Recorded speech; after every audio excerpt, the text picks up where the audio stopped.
A man whose parents took John Lennon's call to imagine no possessions. Literally. Adam Carolla. Yeah, get it on. Got to get it on the church, get it on mandate, get it on. Yeah. Imagine a world where you didn't leave your kids jack squat. Because that's really what they were doing. Gina Grad, good to see you. Good to see you. And Bald Bryan. Hey, sorry I ruined your show. All right, so we got Madness. We got Stephen Gundry. We talk a little keto and plant-based keto and all that. He wrote the book. Literally. He wrote the book, and then we'll do some comedy and all that good stuff. Before we do that, can we just please acknowledge the interview with Bill Maher and how great it was? The only challenge I found in it was not picturing Kyle Dunnigan. Otherwise, truly a challenge for me. Dunnigan, right? That's right. I thought it was. But truly, if you didn't hear it, please go back and listen to it. Oh, thanks. Yeah, Bill's an interesting guy. You know the guys you want to talk to, be it Bill Maher or Mike Tyson. Same dude. Right. You want to talk to the hard guys who softened over the years. Because they're hard to talk to when they're in hard phase. You know what I mean? That's still, they're kind of protecting something. They're always got their sort of porcupine needles up. Don't go there. You know, there's a lot of that.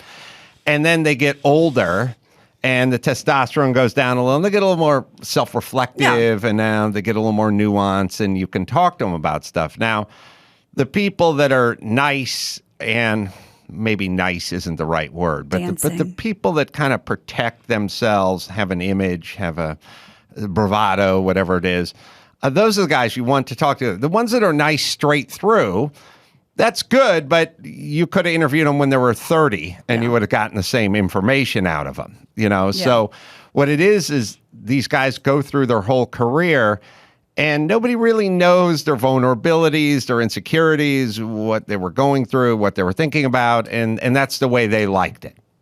And they had to protect themselves, to protect their brand. Yes, yeah, right. Yes, like the great Burt Reynolds Don't do that. would say. But then you get them a little later in life, and you can open that chapter a little bit. And it always feels weird because I'm always, I felt like he was doing Kyle Dunnigan doing him. Yeah. I was so It was Pavlovianly attached to Kyle Dunnigan's version of Bill Maher. Especially when he was out of the gate with how much he disliked kids and had no use for them.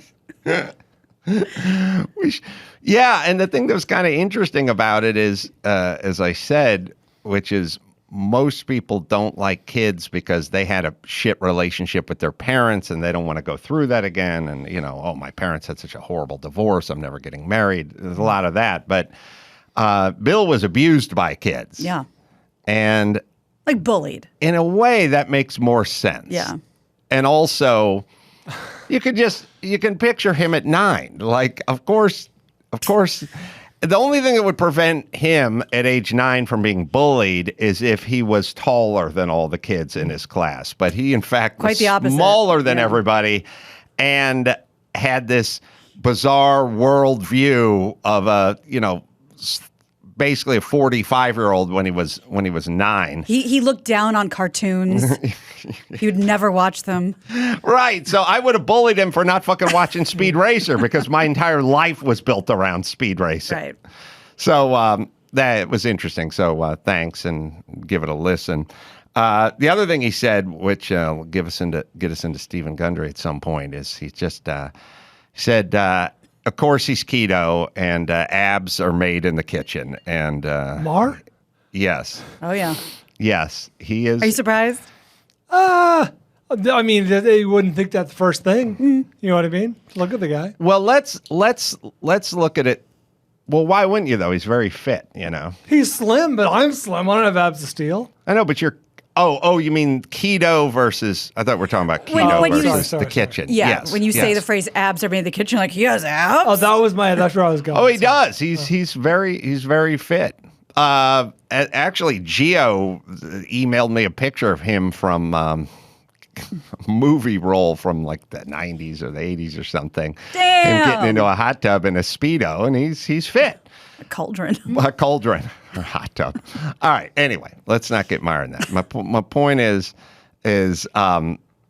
it is. I think everyone gets very much into exercise, which is good. But Vinny has said it many times. You want to drop the lbs, get into the diet side of it. I'm 1 month away from my Trans Am race, so I'm that, whatever your wedding was, Gina, pales in comparison. Really? To this. Remember, Why? I wasn't in a corseted dress. I had to be able to zip it. It was a big deal. The pictures are going to be adorning your walls for generations. That's exactly right. Well, same with me in the Trans Am true. race. But My dress is cute. you got to zip up the front of that fire suit, Sure. and when you're sucking it in, Good luck. Mammy Kizzy behind you tugging on it. Who's Mammy Kizzy? Talking about? Gone with the Wind. Yeah, but I didn't know her that name was her Mammy name. Kizzy? I knew she was Mammy. I didn't know it was Kizzy. Look at I you. think it was I Mammy. just saw the movie fucking when I had COVID 3 weeks ago or 2 months ago, whatever it was. Was it? Well, now It was we got to Mammy, check. but I never heard Kizzy. She's buried at Hollywood forever. What's her name? Hattie McDaniel. Thank you. Yes. First nominated African American or I believe she was. I don't think award-winning. she's allowed to go to the ceremony. That's right. So was it Mammy Kizzy? It was there Mammy Kizzy? for sure. Right. Mammy we got, Yeah. and she was helping Scarlett O'Hara get into her corset, and, you. like tightening her up. But so a deep dive. Well, I watched 40 minutes of On the Waterfront last night, so I'm in a reflective mood with Sonny, who thankfully lost steam with it. Even Sonny. I haven't even ventured on that one. Well, it's interesting watching On the Waterfront in that I think it was filmed in like 1954. You just forget how mechanical everything was back then. All guys, they carried a hook and they got the bananas and they put them on their back and they carried them off the ship, and then they'd go into the bar at night. It was all cash and bottles of beer, and it was just like, it was so it was like no different than the 20s. Well, same as Jim J. Braddock in Cinderella Man. Remember he Right. had the hook and they were Right. doing like sacks of grain or whatever it was? Right. Yeah. It's interesting. And, Mammy Kizzy isn't, where'd Mammy Kizzy I think coming Kizzy's from Roots. So I'm wondering if you're combining Oh, that Mammy is and shameful. Kizzy. That Oh. is shameful. I did Black a simile. black simile. How dare you? I've taken Kizzy and woven Mammy onto it. So, but Sonny said something interesting. Yeah, we started a little late. It's black and white. It's slow as molasses. It's kind of interesting. Looking at all the actors and actresses and Carl Malden and everything. And, I said when he decided to call it quits for the night and then make it a two-parter for later on tonight, I said, so what's the deal, Sonny? Because he's hell-bent on watching all the black and white stuff from all the day. I said... It sounds good. Yeah, I said, so what do you think? Because you're interested in all this stuff, but you stopped. Yeah, well, it's late. I got to get up early. I said, okay, but what about it? And he said, we got about 35, 38 minutes in. He said, it's not really captured me yet. Like, I'm not that interested in it. That's fair. But they've kind of set the table. I could see me becoming interested in this. Like, there could be He's pre-interested? He's pre-interested. There could be an interest payday coming down the pike. All right, so Has he ventured into the Manchurian Candidate yet? yeah, That is a black and white movie that fucking kicks. I think he's got into all that. Oh, Speaking of him, he came home with 2 flat tires on his electric bike. The only tires. Yeah. And All the tires. All the tires. 100% of the tires were flat. Wanted me to go down to the garage and take care of business. I went down there about 9:15 at night. Bike was a mess, and I just struggled with getting the tire and the tube and the stuff and put all back together, pulled the back. Did he want you to patch it or front replace rim it? off? Hey, I thought the tube didn't have a hole, but the tire was old and bad, and the tires were really worn. Anyway, I just went down there, took the front rim off, wrestled with it for a while, fired up the compressor, filled them up, got both tires, with 35 PSI in them, ready to go, turned it back on its feet, and then I did what I always do. Isn't it nice? Isn't it nice that somebody here knows things? Yeah. Like for you. Isn't this nice? I got a fucking garage full of fucking tools and I know how to do stuff. That then that then brought this out, which was Natalia shut her door to her bedroom, and the doorknob, and I'm hoping that sort of spindle between the knobs, I'm guessing, fell through and landed inside the room, and thus the door was Stuck. shut. And I wasn't around, and the fire department was called at 1 a.m. What? Yes. Wow. She couldn't get in her room. Where were you? I was in Malibu. Wait a second. She was inside the house. Mm-hmm. Okay. I'm missing something. Do you have how? Because you can't get out of a room. Can't get into her Can't room. get into I her think room. it I was thought you said house. She could. Do you have a guest room? Does she have a couch? maybe not out. I don't know. I didn't That's a ask her big what difference. side of the door she was on. I was assuming she was out. She just couldn't get in. There's a big difference between just like I can't get in my room to I can't get out of my room. Yeah, it's got a bathroom, but Ensuite. now I'm just picturing that Wow. square female hole where you just take a flathead screwdriver call her and that. pop it in there. And Pliers, anything that'll grab it. No, you don't need to grab it. I think. No, not grab. Sorry. The pliers you put in, the pliers that go like this, they just turn. Are you looking for the word needle nose, Brian? Needle nose pliers. Yeah, anything you can wedge in Son there of a bitch. and turn it. But Barbie legs will work. yes. They will. But I thought, every time I announce, I know shit. Right. But it's good. It's good to have tools. Good to know stuff. How did this shake out? How did they get in if she, in fact, couldn't get out of her room? They 2 units rolled up.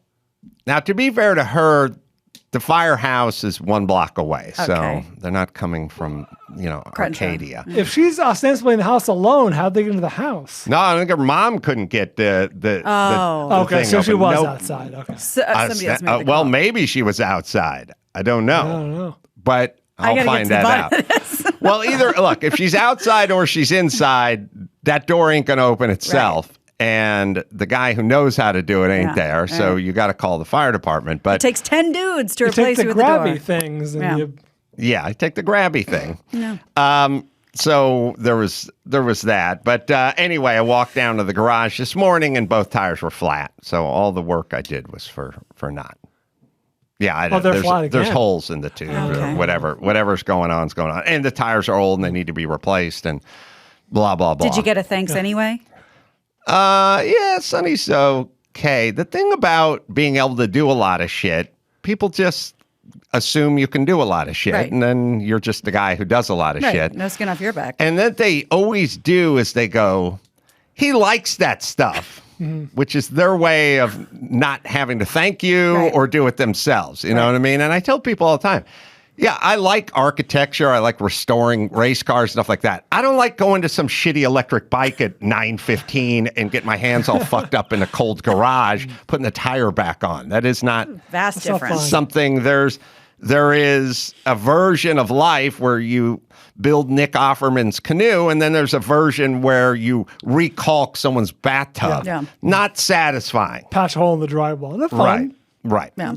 All right. So there was that. But it was also, I woke up with this thought today, maybe as it pertains to Sonny, who's zooming around on his electric bike. I was thinking about fear, and it's something we've talked about, and having to conquer it, and having all the fear just instilled into everyone's world. And then I thought about when I was a kid, and I've told you guys this before, and all through my life almost, of just being haunted by things I was scared of, but not haunted by them, haunted by not taking them on.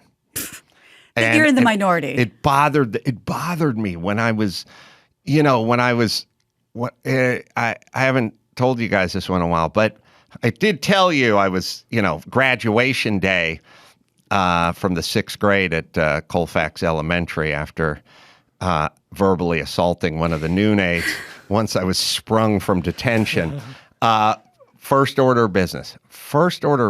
There's a church, Gina may know it, that's almost directly across the street from Colfax Elementary. There is. They're currently doing a talent show. They are. Yeah, we're trying to get our kid in it. That's the church. Yeah. Now, I didn't attend church, but I attended it on a BMX bicycle and would always be zooming through the courtyard and zooming over here and going down. There's a little hill, that goes down, zooming down the sidewalk. And she couldn't get in her room. She was stuck outside. Yeah, that's what I assumed. So I don't know what, but I wasn't. I don't know why I assumed that. Yeah. Anyway, so I would go zooming in there, but there was a set of stairs. Chris, I believe we'll find them for a different show, but I'll go down and take a picture of those stairs on it. There was a set of stairs. It's about 8 or 9 stairs, probably about 5.5, 6 foot worth of upper level down to the lower level. But it was in a stuccoed corridor. At the church? Outside the church. Like at the church. The way home. At the church. And it led down to the small street. Okay. And I never had the guts to jump it on my bike. I never did. This was the day. I was haunted by these stairs because I didn't. It was a narrow corridor outside, stucco walls on both sides, and if I didn't stick the landing, I was going up against the stucco at a high rate of speed, and I was going to fuck myself up. But it bothered me so much that I wasn't doing it. And I thought about it, and then when I graduated from the 6th grade, I thought, well, now you're a man. Yeah. Now this is your bar mitzvah, and you're going to have to take a run at those stairs. And I was no fanfare. I didn't have anyone with me or anything. I just went on my bike, and I was like, now it is time. And I had the same relationship with the loading dock behind the Gelsons.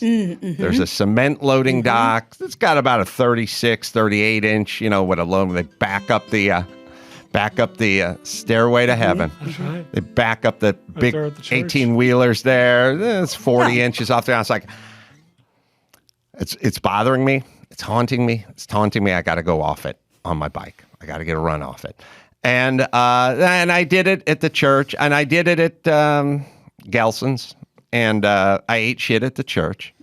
Just hit the stucco wall and spilled out onto the sidewalk.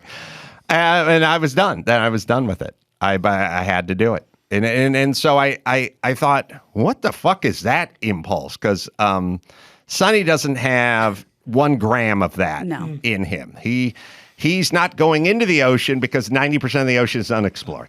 That's his answer. Not the that. 6 feet of coast that he would be in. That's how I approach it, but he's including that into the Marianas Trench. So, but I thought, yeah, that's a thing. And it was always there, and it always bothered me, and it was always something to be tamed or slayed or contended with. But I do realize it was there for a reason, and I didn't know what the reason was. And I didn't know, it wasn't for attention. A lot of guys do a kind of jackass move when the cheerleaders are watching or whatever, but I would do my shit alone for the most part, unless it involved jumping the bike over people who were laying down, which was a big move out of my youth. You lay down and, see if they could clear you, which we would do. In that case, you had witnesses. But it was just something that was like, oh, man, I got to wrestle with this all the time. And as I've always said, when I got the call, you want to do Dancing with the Stars? I was like, oh, I'm scared. And then I went, oh, shit, now it's on. Now I have to do it. Right. That Dancing with the Stars became the staircase at the church 25 years later. Right. But some of it will get you fucked up, but none of it will fuck you up even more. Just not having any of that relationship with fear, conquering fear, approaching fear. Yeah. And then once the media just spoon feeds it to you, then it becomes damaging. Well, and like you've said about other things, that could be the other side of that coin. When the media is spoon feeding you fear, it satiates that part of you that feels like you are in danger, so you don't really have to do anything. Fear, yeah. Right. Yeah. And I have the same relationship with guns because I was scared of everything growing up and hated everything and wouldn't go down slides. And I was scared of everything. And when I got to my 20s and I went to shoot a gun for the first time and sort of dropped it on the little table right there because the noise freaked me out, the kick freaked me out. And at first, I'd never had this thought in my life, but my thought was, I guess I have to shoot guns now. And I was a member at Oak Ridge for a long time. I have a gun. So this became like sort of that fear to conquer.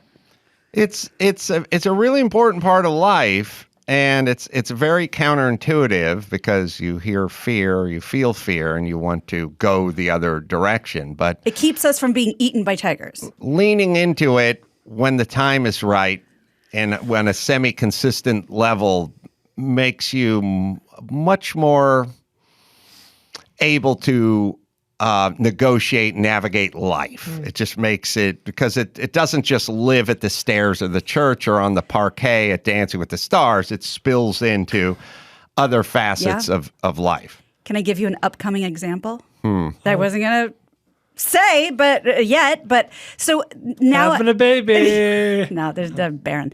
Now that like when I do something scary and I go, well, how do I even know I can do this? And now I say, because I have tons of examples of having done it a million times, whatever it is, facing a fear and being fine, and be it economical or actual physical pain or not knowing or being out of control, all these things have stopped me from doing something I've wanted to do for 20 years. Which I'm going to do 2 days before my birthday on April 29th. Say goodbye to thee. No! Oh, no. Yeah. Well, don't let the door hit you in the ass on the way out, baby. Now, don't worry. When they told me, we can only take you to, and they told me the cup size, I was like, yeah, no, that's what people consider large. Right, Newsgirl trials. Fuck you. But April it's 28th. I've been scared to do it. I've had all these fears, and it's funny because it kind of lands on my birthday, 2 days before my birthday, and I feel like it is kind of my achievement day because I have the means to do it now. I have the support. I have this wonderful husband. All these things that I wanted. And I'm scared, but I'm really excited. We're black that day. I'm excited. So you're going to see me with, I don't know, in a bit of a Vicodin haze, some compression bandages. You coming to work that day? Not that day, Oh, but God, I'll take like maybe 2 days. And I don't have to have drains, which make me gag just thinking about them. I don't even know what drains Literally, are. oh my God. Literally from your incision site, there are these like clear tubes with like these bags, and they literally just fill up with like drainage, like blood and everything. I just threw up in my mouth. Yes. Wow. And you have to empty them. No, that is a non-starter. But now that There's one way to avoid it. Fuck you. It'd make for the ultimate game of spoons, if you guys remember how that game was played. You guys never played spoons? I played a version of spoons where you grab spoons. Is it where you flip it? The card No, you the drew. spoons where you get to put anything in the kitchen into a spoon, and if you lose, you got to... Oh, no, I don't know that. But That's it was like limited to Ookie Cookie. paprika and baking soda in the I past. just threw up in my mouth. So no drains, but it's it's a pretty gnarly surgery, and guess how long it takes? Remember, there's 2 of them. Oh, well, you're saying guess, so it's either short or long. Yeah. I'm going 45 minutes. I've just sucked 1 year of your life away. So somewhere between 45 minutes I'll and a year. bet it's quick. I'll bet it's like, an hour. 7 hours. Whoa! Gina, I would Jesus really Christ. think twice about this. I asked. It was so funny. I had many consultations, and I asked one of the doctors, like, why does it take so long? And he goes, there's 2 of them. When you're done with one, you have to start over and do the other one. Well, I support you, Gina. Thank you. And don't worry, it's not going to be concave by any stretch. Or all right, convex.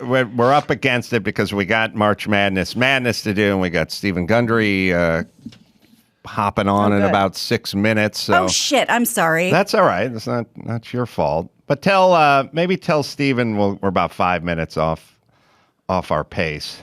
If that's okay. All right. Now let me stand Let's up do here. this. You got your bell? Oh, my bell. It's time for another round of the big rants of March Madness. In the last round of meltdown matchups, Red Turn Arrows made sure the lottery was scratched off everyone's brackets. Leaf Blowers got trampled by the LA Marathon. And DJ Khaled will be around for another one after just edging out The View. Today, after a few days off, his vocal cords are rested and ready to get tested. Let's continue in the Classics Conference with Backup Beepers versus Click It or Ticket. Well, backup beepers, look, I understand the person behind you needs to know you're backing up, but why does the entire goddamn neighborhood need to know you're regressing? You know what I mean? Think about it symbolically. You're physically moving backwards in your life, and the whole world knows about it now. And it used to be limited. Backup beepers were for skip loaders and garbage trucks exclusively when I was a kid. Now, every pallet jack, every forklift, every F-150 pickup truck has a fucking backup beeper in it, so that now everything has a backup beeper. It is fucking ubiquitous. And I ask you, can we look forward to a world where a kid can't leave his house without his backup beeping belt firmly affixed across his gunt? Because that's where we're heading, people. These people do not stop backing up. They do not stop beeping. And how about we limit it to 3? Once you start the steamroller, limit it to the first 3. If the fucking slow kid doesn't move by then, he's fucking pancake. Click it or ticket. Click it or ticket. It is 2022. And when we're not talking about racism, we're arguing with you to put on a seatbelt, which is already on. I don't think anyone's actually racist in this country, and I don't think the seatbelt isn't on. And let me just say this. Can you talk someone out of being racist by telling them to knock it off? And can you get the grizzled Vietnam veteran who has sworn not to ever put his seatbelt on to put the seatbelt on because you have a cliquish phrase that's up there, a fancy phrase on there? And then what about the use of those freeway signs? We could put anything on there. Stop blaming your parents. That would work. Or what about my turn right on a red? Right you are. We just slap it on right there. Hug your kids. How about that? Oh, how about the latest campaign? Don't throw your fucking piss bottle out of the fucking moving vehicle, you assholes. I liked a lot the equating of the racist with the seatbelt non-wearer. Yeah. However, for me, I give it the nod to the backup beeper because there was a invention in there. The kid with the backup belt Over his guns. Over his guns. I agree. That was the part that I, it was a head scratcher, but also something I'm interested in. Maybe we put backup beepers on the kids. Let's go with that. I like that. Backup beepers. Next up, in the Pop Culture Conference, Dr. Sanjay Gupta versus Lizzo. Oh. Dr. Sanjay Gupta. If that is your real name, I'm going to look into this shit. You go on Joe Rogan's show on a Tuesday, you apologize for peddling misinformation about horse pace, and then the following day, lesson not learned, on with Don Lemon explaining, well, technically it can still be used. Yes, we get it. It's for one thing and it's for another thing. As a man of science, can you wrap your mind around this exquisite concept of one thing being for another thing? But the biggest problem is we just talked about fear. He is a fear-peddling merchant. He peddles fear porn. He is the Bobby Hollander. Oh. The Bobby Hollander of CNN. I know it's been said many times, but I'm reiterating it. You scare the fuck out of everyone. You shut the schools down. You set the policies. You lock people in their house and they die of alcohol consumption, but you don't care because you saved 2.5 people that were morbidly obese. I said good day. Lizzo. First off, Lizzo, God bless you. You play the flute. But that is not a slimming instrument when you're a large-hipped gal. I say bass saxophone. You could hide behind that all day long, and your carriage would help you wail on that thing. So, A, you picked the wrong instrument. And if you ever go down to the piccolo, go ahead and put on another 150 pounds, because that's what it's going to look like. But what about the attire? Do you have to wear the thong back all the time and jiggle all your lady parts? Remember when women had a little dignity and they wore something called a moo-moo? I never thought about that name. What does the cow say?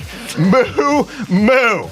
Yes, that's who's in front of you in the frozen food section of the Luckies. Now look, you're not the first big gal to ever come down the pike. Aretha Franklin, the queen of soul, came before you. She had a carriage on her, but you know what? She put on a loose-fitting blouse and she fucking sung, and then she shut the hell up.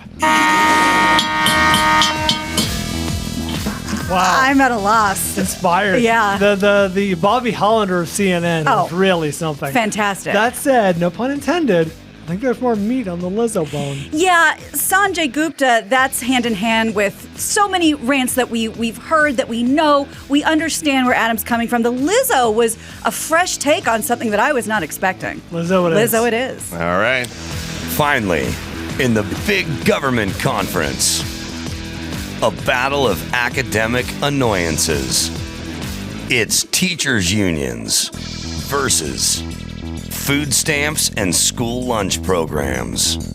Teachers unions. Oh, you guys are the best and the brightest. First off, big unions, big public sector unions. Should that even be allowed?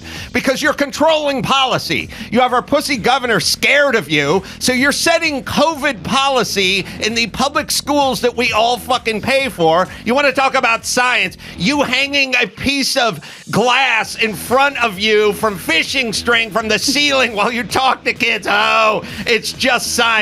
But you've taken the money from the people, and you don't want competition. You don't want vouchers. You don't want school choice. Well, guess who else doesn't want competition? Taco Bell doesn't want competition. But sorry, they got Chipotle. And then we get a product based on the competition. Could you imagine if it was just government taco? Would anyone want to eat that gray meat with no flavor to it? No. Why is this any different? Schools, public schools, you are the government taco of our nation.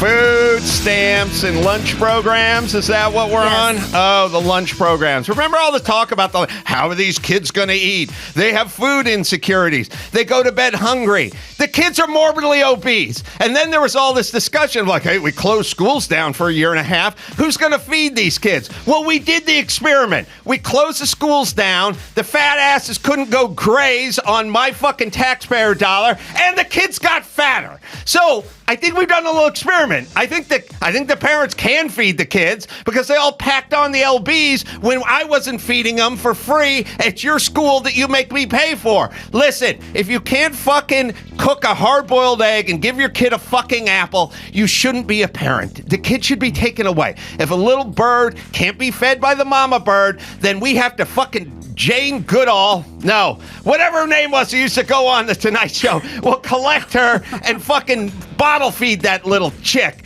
You got... I ran out of steam at the end. No. You had a lot in the tank there. So much passion. No, it overfloweth. That cup overfloweth. Yeah, I do like the name Government Taco as a punk band. Yeah. And I That's true. really think you were onto something with that. I wouldn't want that taco, and I absolutely agree with you when it comes to school competition. I don't know. I really felt that one. This one's closer than I expected. I like the existential question. Yeah. Should these unions even exist? Right. That opens a whole can of worms. I didn't know the word prepared to answer. Yeah, I loved the second one. I think he made a lot of great points, but I just keep coming back to the competition and the government taco. Yeah, buzzer beater for unions.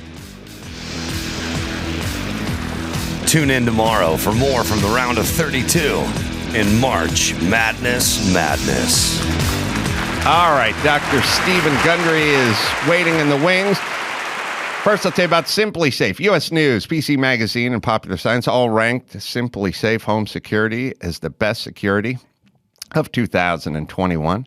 And U.S. News just gave Simply Safe the nod for Best Home Security in 2022 because it is a superior product, easy to set up, peel and stick. Batteries last up to 10 years. You know, no drilling, no pulling wires, no tech. I'm holding my fingers up in air quotes. Tech. Ex-con crawling around your house. Protect every door, window, and room 24/7. Backed by the best professional monitoring in the business. Ready to dispatch police, firefighters, and EMTs. Less than $1 a day. Set it up yourself in around 30 minutes. No long-term contract. Try it out for 60 days, risk-free. Customize your home's perfect system in just a few minutes at simplysafe.com/Adam. Go there, get the free indoor security camera plus 20% off interactive monitoring at simplysafe.com/Adam. Dr. Stephen Gundry is going to be with us right after this.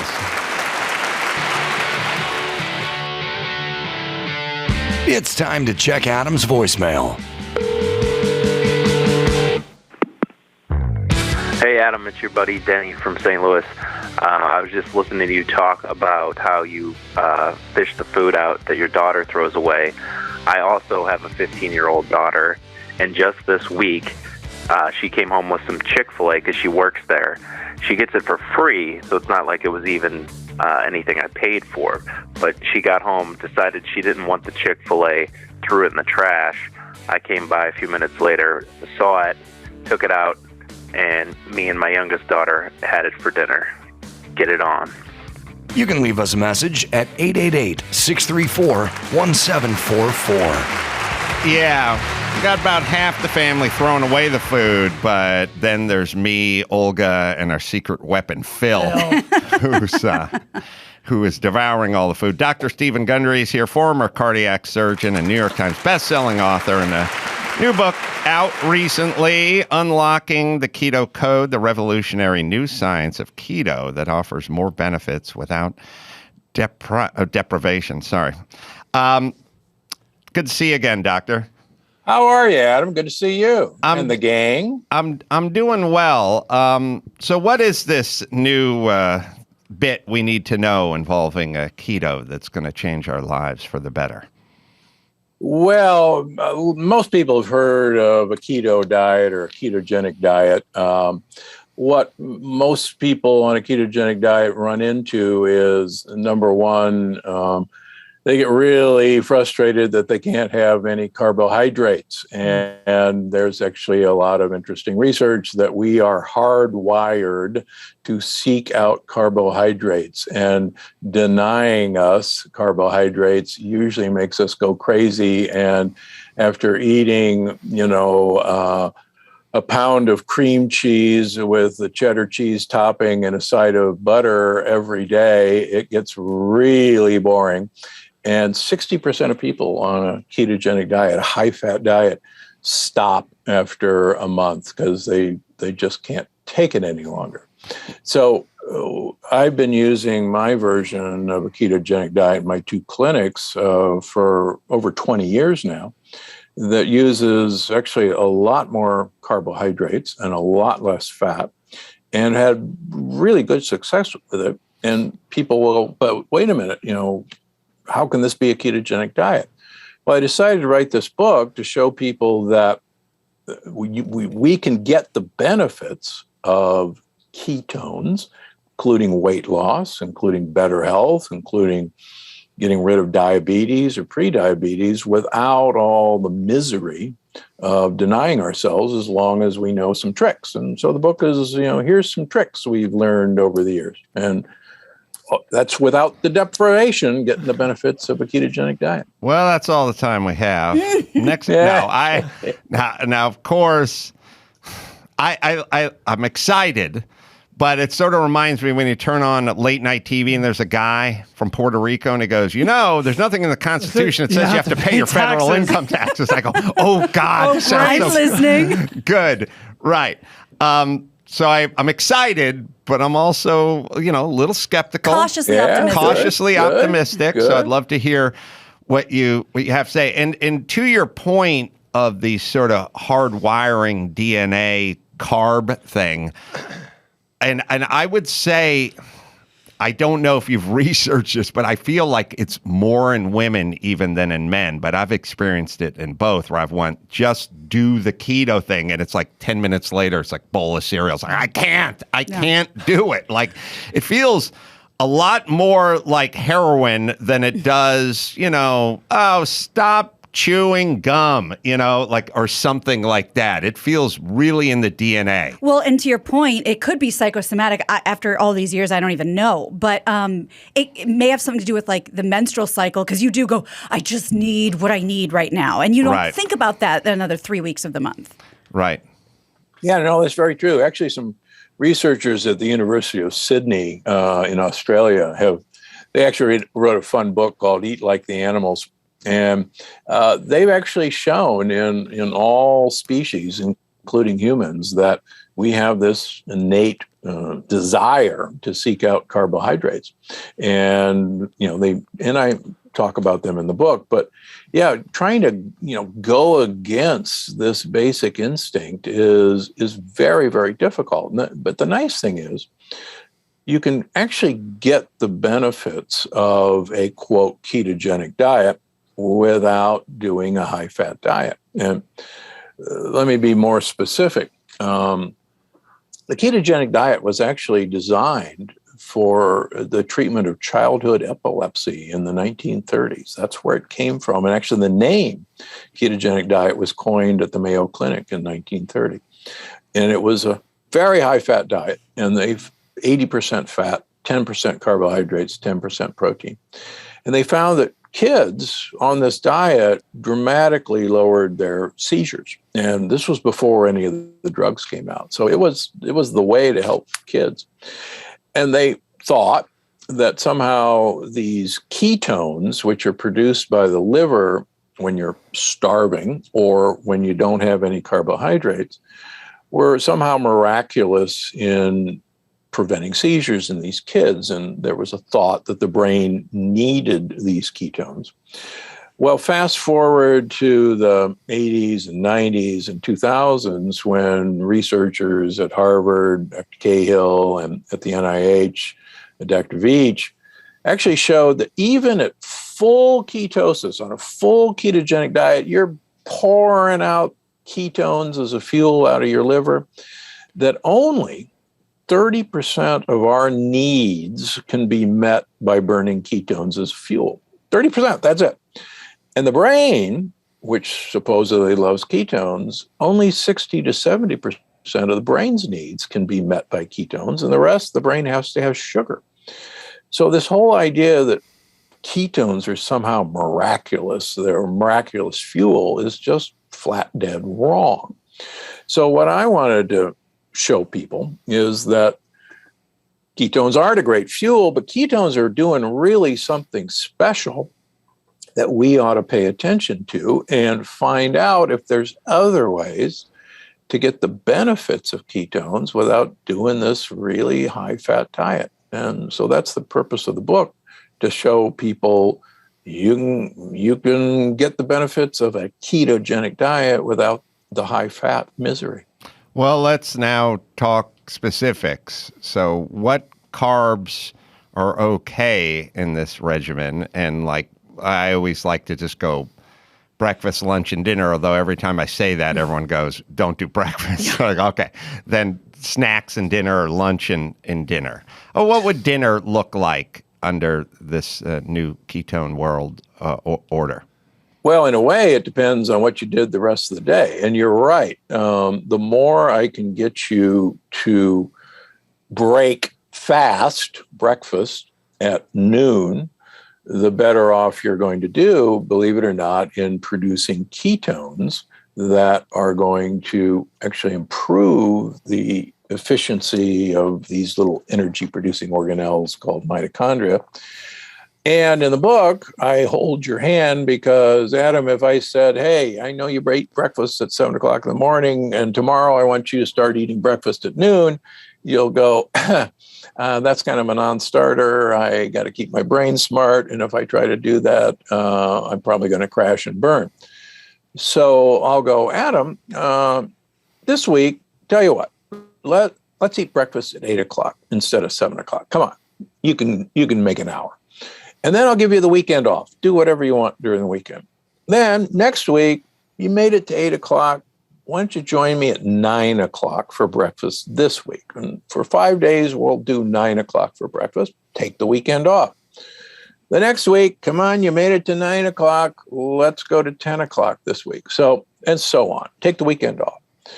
By 5 weeks, you're eating breakfast, break fast at noon. Now, why should you do that? Let me give you a great example from the book. They took a bunch of Italian athletes, cyclists, and they put them on a training table. Most of us know what a training table is. They all, they have to eat the same stuff. They followed them for 3 months at this training table. Everybody got the same food. The only difference between the two groups, one group ate in a 12-hour eating window. They had breakfast at 8 o'clock in the morning. They had lunch at 1 o'clock in the afternoon. And they had to finish dinner by 8 o'clock at night. 12 hours eating window. The other group, same food. Break fast. Breakfast was at 1 o'clock in the afternoon. Lunch was at 4 o'clock in the afternoon, and dinner was at 8 o'clock at night. A 7-hour eating window. Now, here's the punchline. They both had exceptional athletic performance. Nobody had a problem. Only the 7-hour eating window guys lost weight, even though they were eating the exact same amount of food. And there's a marker of longevity that I measure in my clinic, along with a lot of other people, called IGF-1, insulin-like growth factor 1. It's probably the best marker of how well you're doing as an animal. The shortened eating window guys dropped their insulin-like growth factor, and the other guys didn't budge it. And why that's important is if we look at super old people, folks thriving in their late 90s, early 100s, they all have low insulin-like growth factors. So just by compressing the time of eating, these guys had all these benefits. So that's a really great trick. And it didn't matter what foods they were eating, they still got the benefit just by compressing their eating window. And again, I don't want you to start, breakfast at noon tomorrow, because it's like learning a sport. You can't run a marathon by walking out the door. You gotta train for it, and this is how we train for this. So that's number one. All right, let me just stop there for a second and say, I don't do breakfast, but I do coffee with some cream or MCT oil or something in it. Perfect. Oh, that's good. That's not opening the window more. No, and I'm glad you brought that up, because that's trick 2. So let's go back to the little kids with seizures. It was found that kids, like carbohydrates. Any of us with kids or now grandchildren know that kids like carbohydrates. And so it was hard to keep these kids on this program, even though they weren't having seizures. So fast forward to the 90s, where a lot of these kids on these drugs, they didn't have any seizures anymore, but the drugs, their brains didn't work very well. They were dull, let's put it that way. And so they came up with an idea that MCT oil, which you're putting in your coffee, works in a totally different way than other fats. It's a liquid, doesn't have any flavor, and MCT goes right to the liver and is converted into ketones, regardless of what else you're eating.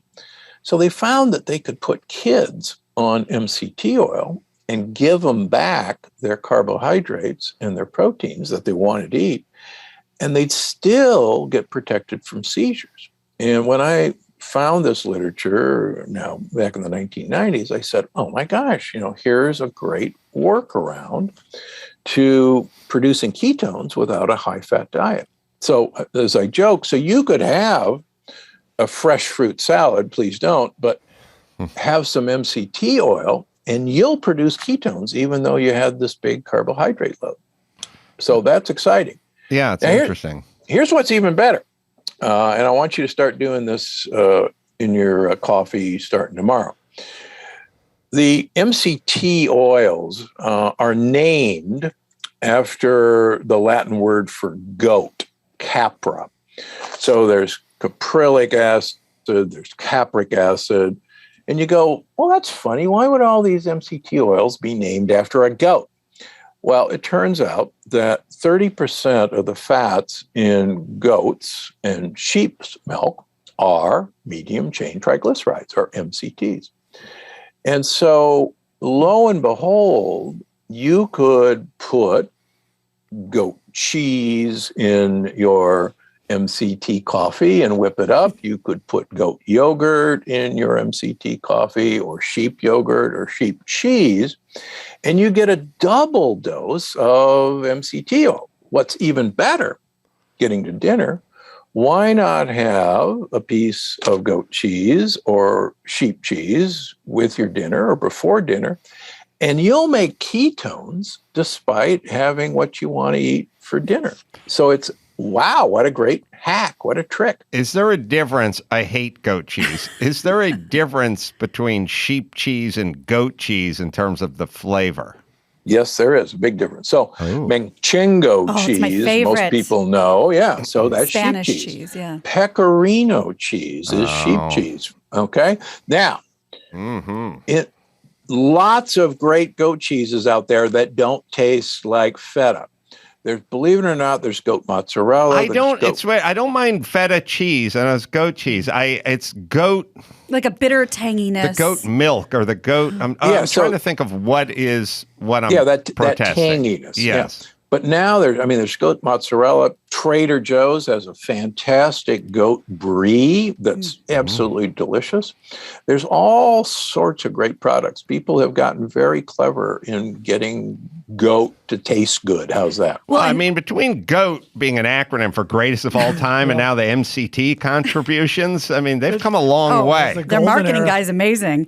We went on a goat hike. And believe it or not, in my book, I call goat yogurt and goat cheese the goat of cheeses. Have to be. We had fresh goat milk after we went on this goat hike in the desert. It was the richest, most delicious thing I had ever tasted. And I didn't know what to expect. So I'm all in. So what are these? All right. So let's consolidate here for a second. Is this a, tell me if this is an accurate statement. You can do limited carbs in that smaller window we spoke of and still achieve success versus a broader window with less carbs or no carbs. Is that a semi-accurate? You can actually have a lot of carbohydrates if we compress that eating window, number one. And what kind of carbohydrates do you speak of that are the healthy ones? That's a great question. So as I've written in a bunch of my books, the real purpose of carbohydrates is to get fibers, soluble fibers that our gut bacteria actually have to grow and thrive. And those are, for instance, the chicory family, just to choose a bunch of vegetables, radicchio, like Italian red lettuce people talk about, Belgian endive, artichoke hearts, asparagus are loaded with the types of fibers, sugars that we can't digest, but our gut bugs, I call them our gut buddies, number one, love. And number two, these bacteria actually produce compounds called short chain fatty acids, and there won't be a test, like butyrate. Butter by the name was named after butyrate. And these things actually act just like ketones. So the more you eat for your bacteria and the more they produce these sorts of compounds, it's a win-win for everybody. Give you another great example. This butyrate, the cells that line our colon, our large intestine, have to eat butyrate to stay alive. They don't want anything else. They don't want sugar. They don't want blood. They have to have butyrate. And we know that people who don't eat a lot of fibrous foods, soluble fibers, have a much higher incidence of colon cancer. And that's because their colon cells aren't being nourished with what they actually have to be healthy. Well, so 2 questions. First off, I feel like everyone just sort of went cauliflower nuts, cauliflower pizza and cauliflower spaghetti and just cauliflower everything. Rice. Yeah, and then when I talked about carbs, you came back with what we think of as vegetables, but not what traditionally you think of: carbs, bread, rice, grains, pasta, so that kind of stuff. Believe it or not, there are good carbs in the grain family and bad carbs in the grain family. So I make at Gundry MD, I make a sorghum pasta spaghetti that's phenomenal. It's got the mouth feel, but it doesn't have any lectin-containing glutens. There are some great cassava flour pasta. There's a company out of Italy called Jovial, like a happy person, Jovial, that make all these fantastic cassava flour, penne, ozo, spaghetti, that you cannot tell the difference. I'm writing this down. Yeah, I'm serious. And it's in the book. Get the book. I've got an entire list of stuff you're going to love, breads that actually taste like bread. So these on this program are fair because they actually feed your good gut bugs. So like the pasta you speak of. Yeah. Where would that sort of rank between just foregoing a pasta dish or portion on your plate and another vegetable? I mean, it'd probably be better to just put the second vegetable on there, but is this pasta the same, better, worse? I'm trying to no pasta. I mean, is it a free lunch in nature, so to speak? I mean, can those of us who are half Italian and love pasta and just feel like we're just denying ourselves of this all the time? Because it's weird. Bread, I can kind of work around. I can do without. I can work around, but I love a goddamn pasta meal every once in a while. And are you saying this could be possible with this pasta? Oh, absolutely. And I mean, remember and I spent a lot of time in Italy studying these little towns and traditions. And, pasta was actually originated as a way of getting vegetables and olive oil into your mouth. I mean, there's nothing interesting. I mean, pasta means paste, and that's what it was. It was paste. But so this was a vehicle to get vegetables and olive oil and de-seeded peeled tomatoes into your mouth. And as I talk about in the book, using these safe pastas as a way of getting these what are called polyphenols into you is actually going to accomplish really great things that a ketogenic diet won't do. So we need to stop being afraid of carbohydrates that are going to benefit our health or are going to carry something into us that we should have. And that's what's so liberating about this program is you can have your cake and eat it too, but in this case, you can have your pasta and eat it too. Well, it's very confusing. You go to the Whole Foods, you go to the pasta section, it's all this pasta, and they put a veggie picture of a vegetable in front of it, and at some point, it's got a bunch of rice powder and junk in it, tapioca and stuff, and you go, come on, man, this is not that. What words should we look for on the front of that package if we're just walking through the aisle of a upper scale market? So, for instance, Whole Foods carries Jovial cassava flour pastas, and they have a whole selection of them. You could come to GundryMD.com and get my sorghum spaghetti. But there are more and more and more producers of safe, tasty, got the right mouthfeel pasta. And what about weight gain with this strategy? So the more you compress your eating window, the more weight you lose. And I show in the book the science of why that happens. There's nothing weird about why you lose weight doing this. You actually make your cells waste calories. And I talk about in the book, if you wanted to be fuel efficient, you'd buy a Toyota Prius because gas prices are going up. You want to get a lot of mileage. But if you wanted to waste fuel, you'd buy a Ferrari. Now, Adam, you and I might want a Ferrari for other reasons than wasting fuel, but stay with the analogy.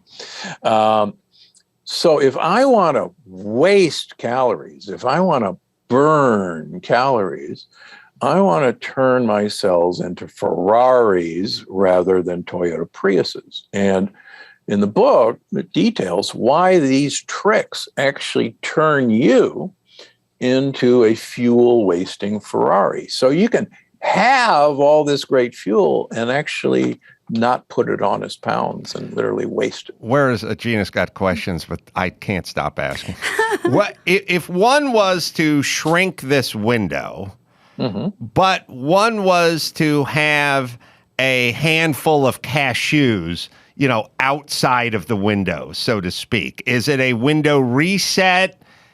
Where does that kind of stuff factor in? Great question. First of all, why anybody would eat cashews is beyond my imagination, because cashews are part of the poison ivy family. And there, as I talked about in my first book, there is so much dermatologic literature that cashews cause inflammation that you would be shocked. Oh, really? Yeah. So almonds outside? No, peeled almonds are okay, but let's stick with the good stuff. Pistachios are by far the highest melatonin created food there is, and melatonin actually helps with this process. So to get to your question, if you can't make it to noon for breakfast, then you can have a handful of nuts like pistachios, like walnuts, like macadamia nuts or hazelnuts, and you will not stop the process. You will not go, lose $200 and start again. And I show why that is. A good friend of mine, Dr. Walter Longo at USC, has proven that giving people a 200-calorie, basically nut bar during this fasting period trying to get to noon doesn't break ketosis. So, and I give all these wonderful little tricks and hacks in the book. So if you can't make it longer, have a handful of nuts, but please don't have cashews. Ate them last night. Gina. Even though pistachios are carby, we don't care, is what you're saying. Yeah, no. Again, it's not the carbs. Okay. Carbs have been vilified. It's the wrong kind of carbs. And if we get the right ones in and we do all these other tricks, like, heck, have a piece of goat cheese with melt some goat cheese on your spaghetti. What the heck? Oh, it sounds kind of good. Well, it's really good. I got a great recipe for goat and cabbage stew in the book. Oh my God, good. What those farts would smell like. The pastas. I'm now enamored with this pasta notion here that you speak of, the right kind of pasta. Right. Is this to be consumed daily, bi-weekly, Great question. So, here's the bad news. So if anyone is overweight in this country, 88% of overweight people are what's called insulin resistance. They have no metabolic flexibility, and people are beginning to understand pre-diabetes or insulin resistant. And I see these people, believe it or not, if you're obese, 99.5% of people are insulin resistant. They cannot make a switch from burning carbohydrates as a fuel to burning fat as a fuel. So to answer your question, as long as you're narrowing this window, it allows you to get away with a lot more carbohydrates. But if you don't want to lower the window, then we got to initially back down on the carbohydrates until we teach you how to be not insulin resistant. And that we talk about that in the book as well. I just had a quick question about the window. And I don't know if you consider that intermittent fasting or if that has to go for days. Okay. So I have an 8-hour window. So I, can start at 11, meal has to be done by 7. Right. But what is your ideal window, or is it not a one-size-fits-all question? Well, so Dr. Matheson from the NIH has shown that a 6-hour window is probably the best. There have been 4-hour windows that have been researched that don't show any additional benefit. You may or may not know I'm in my 23rd year of from January through June, 5 days a week. I eat my calories in a 2-hour window from 5 to 7 at night so that I'm fasting 22 hours a day. I take the weekends off, and I've done that for 23 years now, so I know it's doable. It's called the OMAD diet, 1 meal a day. And you take the weekends off because, Adam, otherwise you would go mad doing the OMAD diet. Good. Well said. Let me write that down, Doc. I got goat cheese. I got jovial pasta. Goat cheese, go mad. And There you go. Yeah, well, this is very interesting, and I love your info. We should get you on here with Vinnie Tortorich, and you guys can debate in a friendly manner, because I think he has a few opinions that differ from yours, although I think everyone agrees on the window. The window is eminently doable once you train yourself to do it. Absolutely. You do not miss it. No. I leave the house. I come here every day. I never schedule lunch. I'm fine the whole day. Cup of coffee, a little cream or goat milk or sheep milk, a little MCT. You will sail through the day. Most of it is a habit. Yes. It's much less an actual biological event than it is, I'm making a lunch run. Who's in? You know, that. And same thing on the other side after dinner. Right. It's what people always say to kids. You're not hungry, you're bored. Right. If you're not hungry. All right, let me give a plug for the great doctor here. Unlocking the Keto Code, the revolutionary new science of keto that offers more benefits without deprivation. God bless you, doctor. Check in with us now and again. Good luck on the new books available on Amazon as we speak in the podcast. Dr. Gundry podcast is where you can get a lot of this information as well. Always interesting and thought-provoking.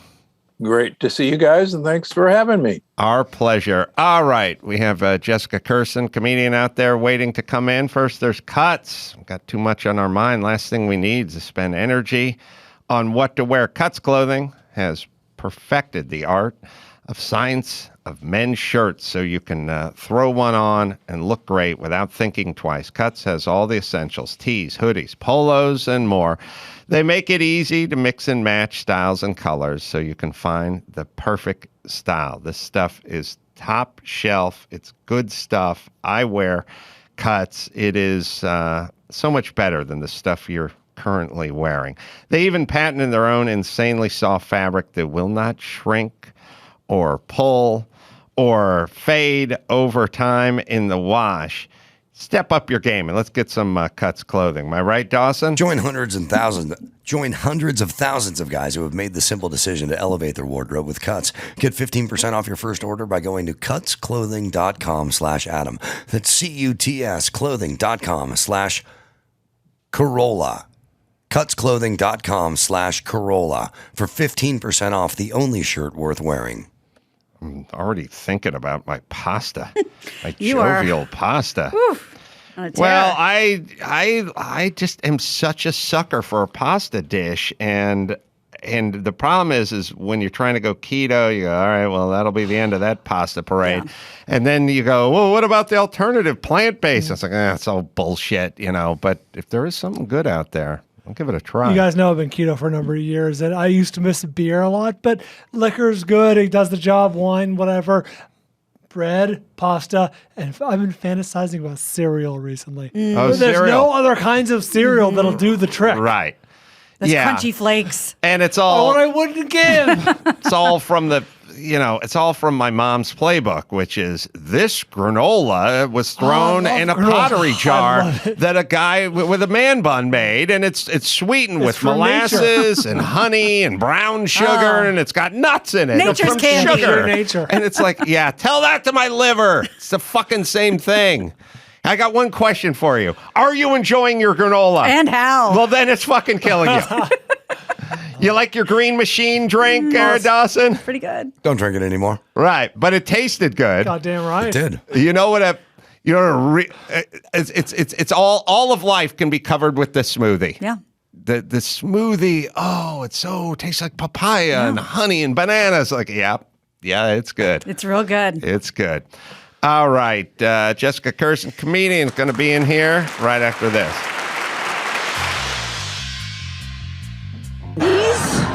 old Jews walk right toward, they can't wait to tell you what they thought. It's amazing. It's like Night of the Living Dead when they walk. It's like Thriller, just. And they can't wait to tell you what they thought. And it always starts out nice and ends up nasty. It's the same thing every time. Like, I thought you were very talented, but no one around me laughed once. Not one person even smiled. You should kill yourself, you fat fuck. Or, you're so pretty up close. But on stage, you look like an animal. A goddamn animal, you loser. You'll never make it, you stupid idiot. Jessica Kirson on The Adam Carolla Show. Good to see you, Jessica. That was funny. Thank you, Adam. Disgusting Hawk with Jessica Kirson is is it a pod or YouTube show? It's a podcast, but I do characters. I dress up like different characters and interview comedians. And we can find that on your where do we find that? YouTube channel. Yeah. All right, and live dates coming up all over the place. Yeah. By the way, I'm a traveling clown. That's what I call myself. How long you been traveling and clowning? Since '99, so I'm in my 23rd year.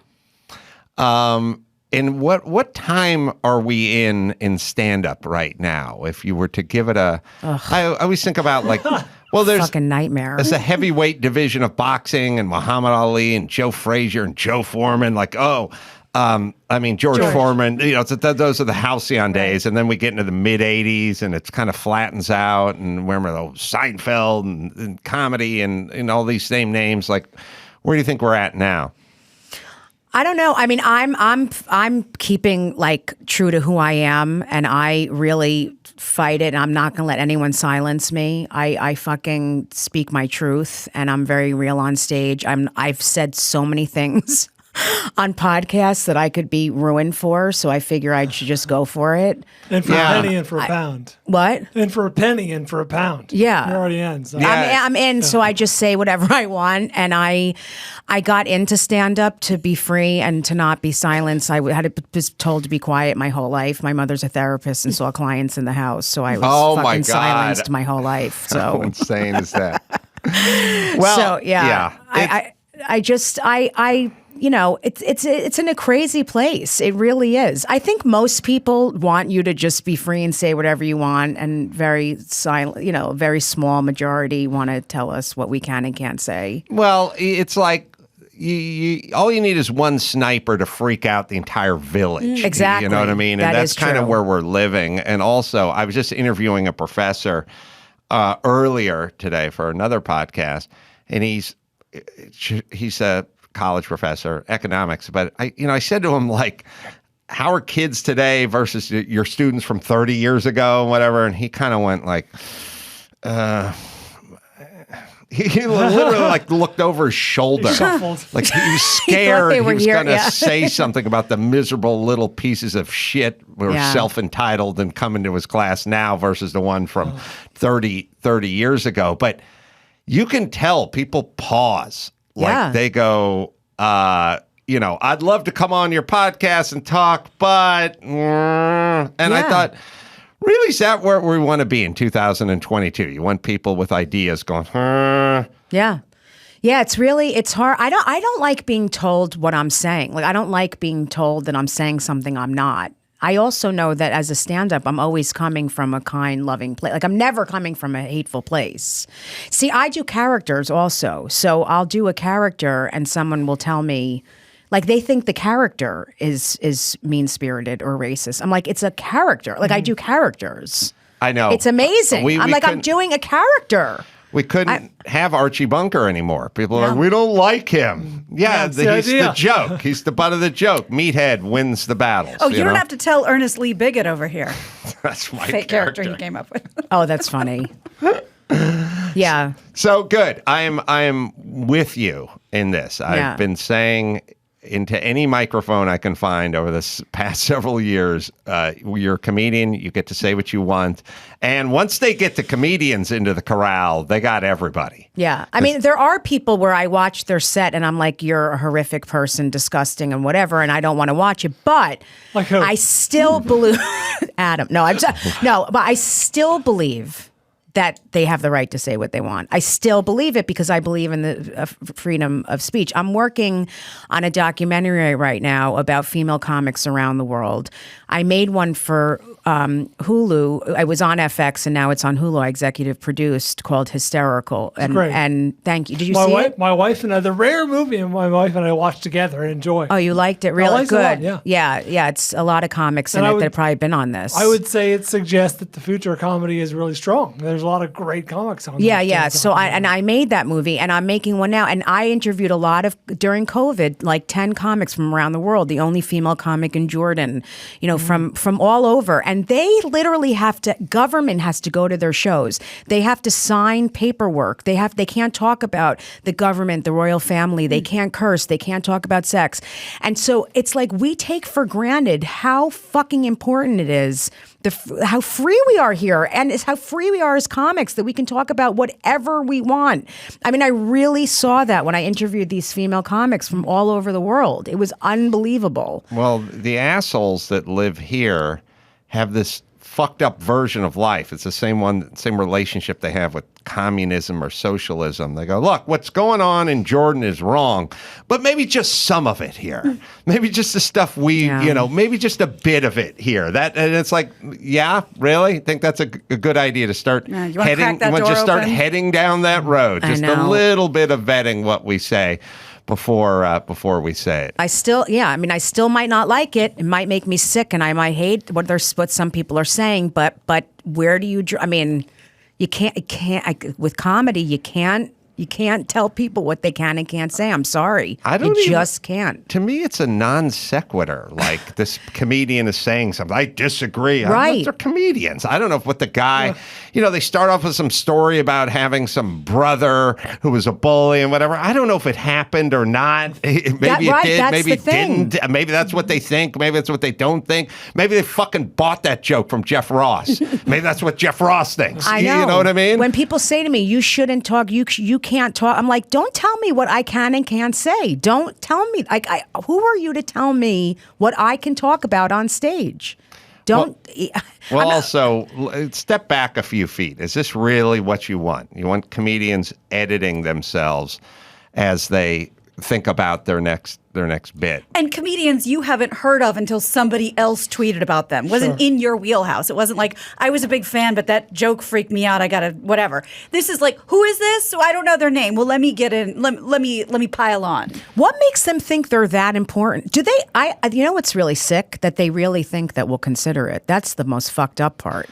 Well, how sick does someone need to be? Unfortunately, there are many cases of if you want to live in this ecosystem known as Hollywood and you'd like to, be on Netflix or HBO or whatever, there's a fair bit of having to conform. We've seen many examples of people being removed from their livelihood, but I have two great examples for the news. Oh, you do? Yeah. Oh, good. I cannot Yeah. wait. So the problem is it's basically Hollywood and China are basically the same thing, it's essentially Nikes in China. LeBron James has to talk up China. He can't say what he feels about China. There's lots of human rights abuses going on every 10 seconds in China. But what are we going to do? We're going to take the patch off of Tom Cruise's jacket that had where was it? What was the Taiwan, the Taiwanese patch. So what China does to Hollywood is what Hollywood does to free thinkers. Like, you better watch yourself. We cut checks here, and you're going to remove yourself from that payday. And it's ironic that they're kissing China's ass while essentially doing a version of that with people that get deplatformed because of whatever they may have said that they disagreed with. Yeah. Oh boy, I really want to get a show on Netflix. I don't know what to say. Well, you're lesbian, right? Yeah, I have All a better right. chance. I'm Yes. a lesbian and I'm heavy. Oh, is heavy a thing now? I don't know. I mean, I think they'll be nicer Oh, to hold me. on. You're not heavy. Sorry. I gave the wrong answer. Should I? I know. You I'm failed the surprised you friendship can test. tell. I can't. I thought it was part of your act. Actually, I'm wearing padding. Just yeah. Oh, really? I wear padding Interesting just so I choice. can, people can feel sorry for So you me. get a show. I have lost a ton of weight, but I keep some weight on so I don't get assaulted. You can't say that joke. Yes, I can. Not on this one. We have many I didn't people want your listening who producers may to have been touch me assaulted. inappropriately. Have you lost weight? Oh my, Adam, Google me. I'm like Zillow. I was fucking I was like 7 people. I wouldn't Really? have even been able to fit in your fucking door. You would have had to put like oil on each side of me. I'm not kidding. How much weight? It was enormous. How much weight have you lost? I've lost about 120 pounds. Wow. I kept it off for 8 years. Congratulations. Yeah, I'm still losing weight. I've lost even like 20 recently. Yeah, I'm really doing well. I was very large. How are you losing the weight? I don't eat like sugar or flour, or I eat like brown rice, sweet potato. I eat I don't eat a lot. Very low fat. I've been exercising, really just taking care of myself. I know. It's so It's sad. so hard. I mean, on the road is Oh my God. it's so hard. I have to bring like a cooler with me. I want to kill myself. It's horrible. The road is, well, first off, you don't travel with Mike August, because I travel with a man by the name of Mike August, who, by the way, is a coaster splitter. He came in and brought Bill Maher water yesterday and split 2 coasters with water. He had one on the right and one on the left. He's a coaster splitter. Never seen that in my life. Now, that should be a new term for That's all aggressive. who don't Yeah. follow the rules. Yeah. That guy's a coaster. Went in between 2 coasters. Arrogant. But I come off the stage, and he's back there, and he's ordered sliders and chicken French fingers, fries. and French fries, and now it's there. And you got an hour and 20 minutes in between. You're just sitting there staring at it. And what's wrong with one fry with the little ranch dressing? That's where it so gets good. hard. Yes. Yeah. No, I can't do. I've been doing it for a while now, so it's much easier, but I'm an animal. And I don't even chew anymore. I literally fuck my face with food. I should start an OnlyFans and just fuck my face with food. I think a lot of men would watch me. Oh, do It's yeah. a thing. Just my head. You know what Yeah, I'm yeah. saying? And just fuck my face with Yeah. food. Yeah. Like I've never cut my wrists, but I've cut my mouth on the inside with chips. Like I'm a cutter on the inside. Really? I fuck my face. Like seriously. Like, like I make sounds like there's blood. It's fucking insane. Is it? I also kind of realized that the road is a little form of trauma in that It's very traumatic. I've always said, why is it that I can go all day without eating, but if I get up at 5:15 and I'm hustling the airport, I'm like, I need a fucking bacon That's sandwich. true. Like, That's I true. need it. I need it. And I realize I'm traumatized. I would normally be sleeping at this point, but I'm traumatized. I That's want my so huggy boogie. Yes. I want my safe room. I want to pet That's something. true. I'll have 3 bagels because I'm very traumatized that I have to travel. And so you get up really early, you kind of jostle your system, then it's the whole the airplane with the getting yelled at with the mask, and then it's the club, and it's the nerves and the performance and everything. And the next day you're like, I don't want bad. fucking celery stalks. I need something to feed. I deserve Well, you're to already be fucked up. Yeah, so rebuilt. it's like, yes. yeah. So the road is tough. And after the show, you get that high, and Right. everyone's clapping, and it's great. And then you go back to the hotel, and it's so empty, because my mother never held me. It's a lot, and then I just want to feed myself. It's bad. Your mom was a therapist who worked from the home? Yeah, she saw clients in the basement, and I had to be quiet every day. I was like Anne Frank because I was Jewish and I lived in the attic. This is not a lie. I swear on my life. I lived in the attic, and I had to be quiet. And she saw clients in the basement. And Zach Braff is my stepbrother from Scrubs. Really? Yeah, and he grew up in the house starting at like 9, and we all used to like just listen to the sessions. It was insane. In the basement. Yeah, and then the clients would come, and she didn't have a phone, and then they would be waiting for her, and she would always be late, and I'd have to like take care of them and explain to them like she'll be home soon. And would you ever interrupt the session by getting a load of laundry or something? I always had to interrupt the session because I had to get in contact with her. There was no way to like contact her. So I'd be like, Mom, she'd be like, what do you want? Like she would get enraged with me. Like she'd be on phone sessions and be like, could you hold please? What? I'm on a session. And then get back on and be like, oh, so your anger is really catching up with you. Like it was, do you remember Est? Yeah. I went to Est at 8 years old. I haven't thought about that in a million years. Werner Erhard. It's this guy who was like a guru who ran these courses. It was insane. It was like a cult. And my mother was a seminar leader. Oh my God. And I had to go at 8 years old. Like her and all her therapist friends' kids went. And they went around with a microphone and I wasn't speaking. And they're like, what's your issue? And I'm like, well, my parents fought a lot and they really don't like each other. I don't know. And the next thing you know, I was walking on a stage with a huge sign that said victim. Oh, my God. I mean, no wonder why I blew up and fucking became a clown. That's why you fucked food. Yeah, well, it fucks me. But yeah. Oh, yeah. Yeah. Either way. I have a donut in my asshole right now. I'm a mess. It says that it was full of mind control, verbal abuse, and sleep deprivation. Well, I mean, look. Now you wonder why I eat box. I mean, I'm a mess. It was kind of weird Scientology in a weird way, kind of before that. Probably 70s, late 60s. Was this the one that was kind of situated up the Central Coast? It's everywhere. Now it's the Landmark. And, gotcha. Yeah, I did that too in the World Trade Center, and look what happened. Oy vey. They had a lot of like primal scream therapies and a lot of this. They basically treated your inner angst and pain like it was a carbuncle that needed to be lanced. Just get it all out. Right. Just get it out. And get over your story. You just pound that pillow and scream about how angry. I pounded pillows You're for a pillow years. Pounder? My mother gave me a wiffle bat and would bring a pillow in the room and be like, get out your anger. It was all towards her. One of the biggest selling items from 1972 was called a bataka bat. Yeah. It was a padded sword. She could get I'm so mad at you. It's like, I'm 9. I'm your neighbor. I die. That's parodied in The Simpsons. Yeah, that's right. Pulled the stick and they pull out. it off, yeah. Yeah, because all the Simpson guys lived through that era. This whole thing is just, you could just punch more stuff. You wouldn't be so angry. Like Mike Tyson, he got it all out of his system. You know what I mean? Yeah, they still do that now. Do they? A lot of therapists do that now. They still do the pounding the pillow with the bat and all that shit. It's big now. Did your mom? My mom had a biorhythms wheel.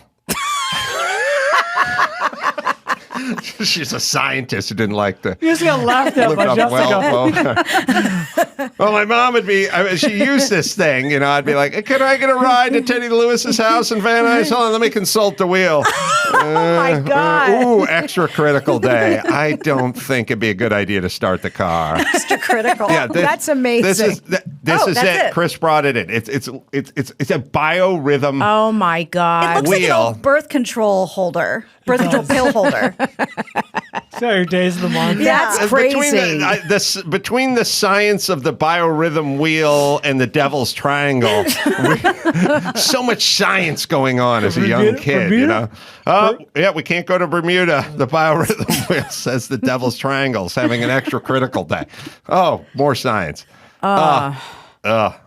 So your mom. Yeah, she was an art therapist, so I had to draw pictures of my feelings, and then she'd analyze them. It's a lot. It's a lot.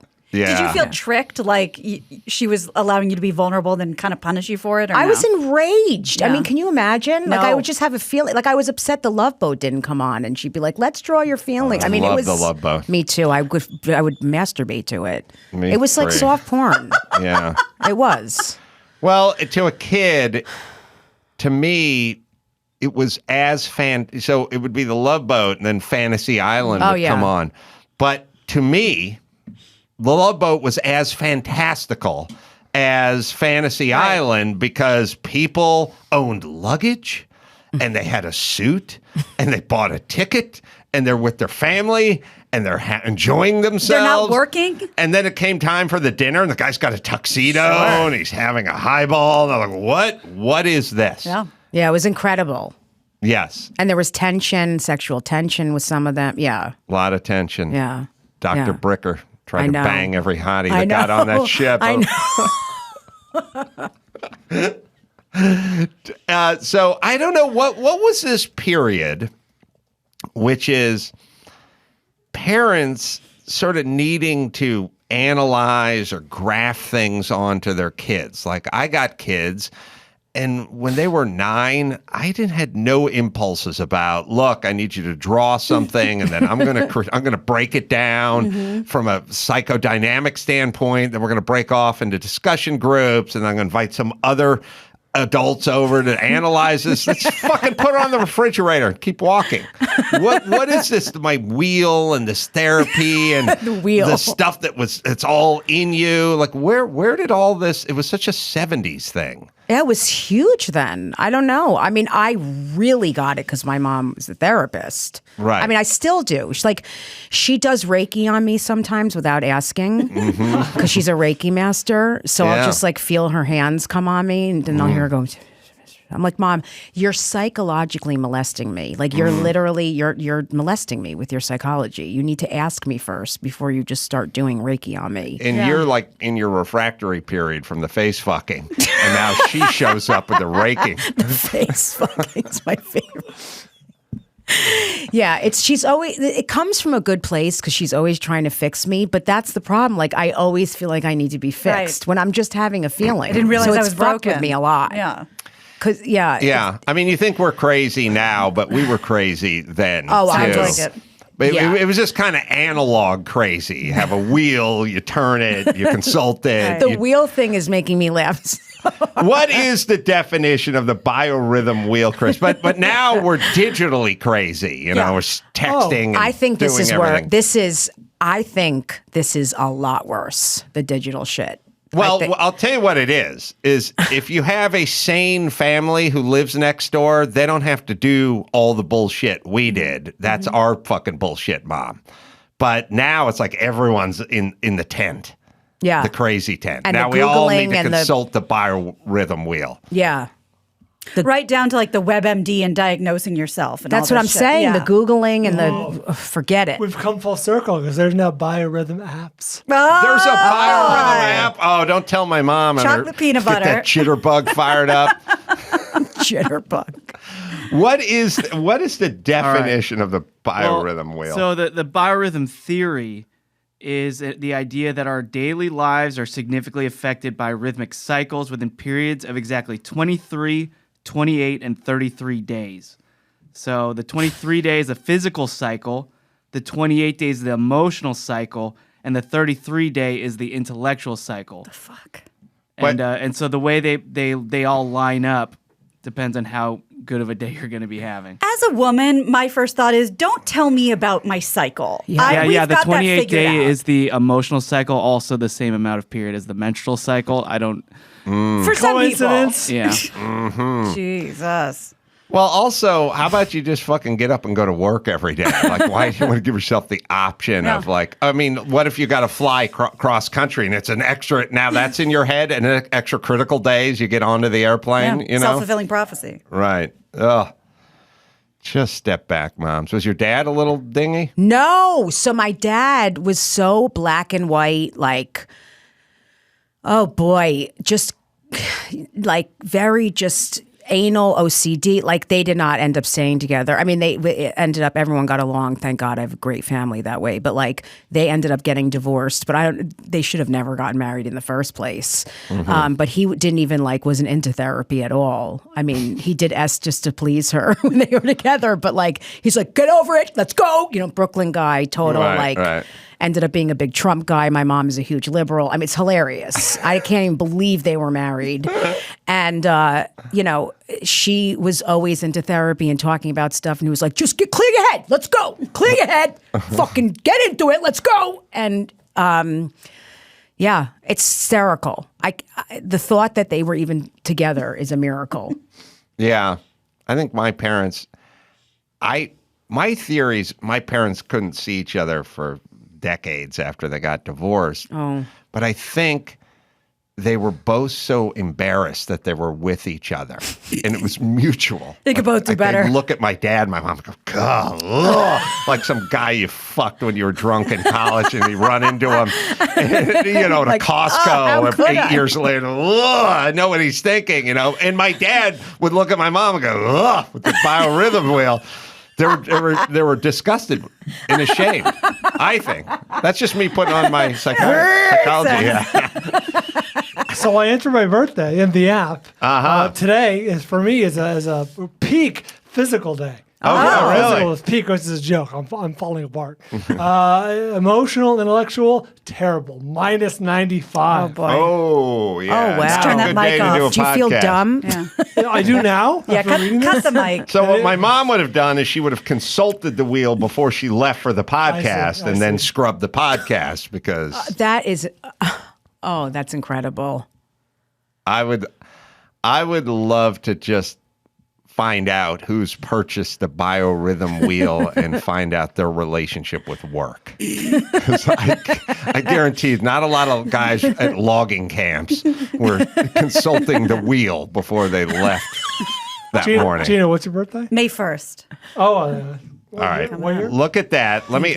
Mine's May 27th, so we can figure out what kind of day I'm having. Let me hit X chair from the first moment. I sat in my X chair. I thought, oh, this is what a real office chair is supposed to feel like. Never looked forward to sitting in my office until I got my X chair. But I got my X chair long before they came on as a sponsor. And now the chair I sit in as I speak is an X chair. Can your current office chair massage or heat up or cool down? X chair. It's got LMX massage and temperature regulation exclusively designed for X chair Plus. Customized support of X-Chair's patented dynamic variable lumbar or DVL. So you can try your X-Chair risk-free for 30 days once you realize how much better it is. You'll never go back to your old chair. It's X-Chair, right, Dawson? Go to xchairadam.com now. That's the letter X, chair80am.com, or call 844-4XChair for $100 off your order. X-Chair has a 30-day guarantee of complete comfort, and you can finance your purchase for as little as $30 a month. xchairadam.com. What kind of days Gina had? One of you is having a great day. The other one, way less so. Adam, this is a good day for you. 89 physical, 97 emotional, Oh, boy. and only minus 37 intellectual. Well, you see, they all kind of fade. Sure, they go up yeah, and yeah, down. yeah. Minus that's horrible. That's a good day. That's I still a can't good day grasp that overall. concept today. Let's compare it to What? Gina's. Fuck. Gina, I got bad news.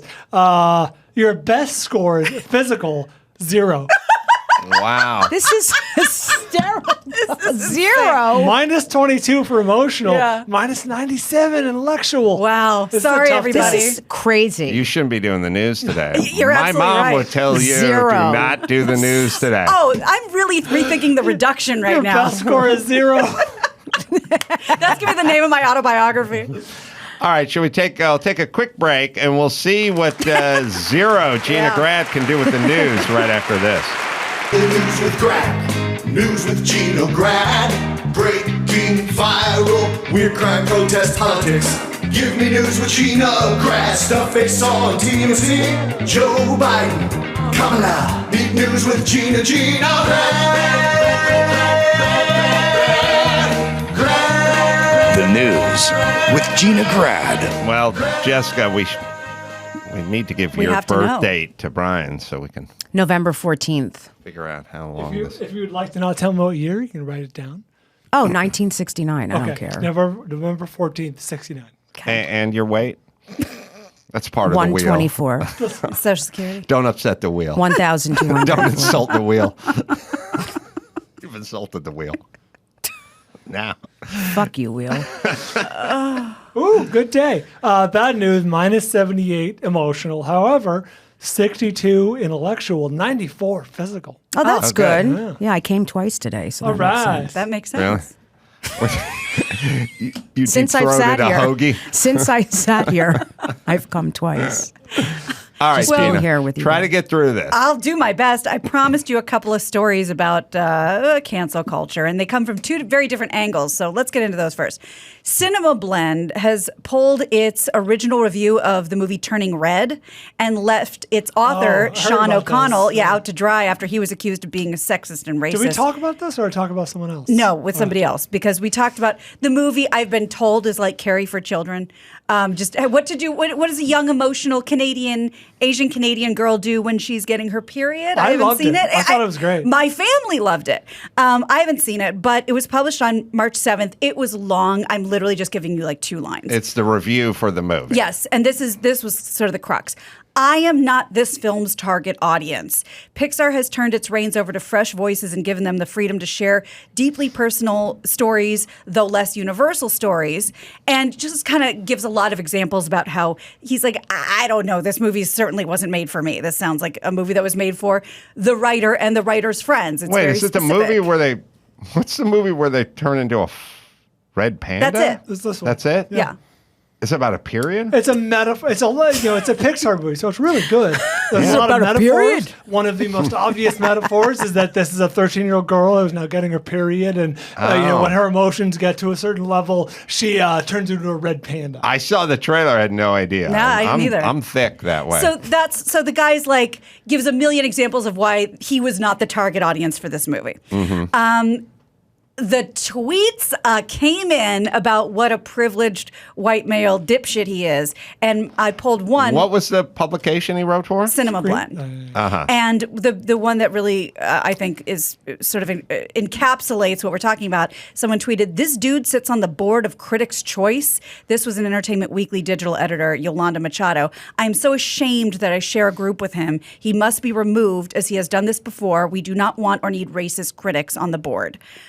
Do you don't know if you know the answer? Did he give it a good or bad review? Do they give thumbs up or thumbs down the I whole don't know. time? I'm only wondering He what the literally crux just kept or the saying, thrust. "This movie was not made for me. I don't know what to do with it."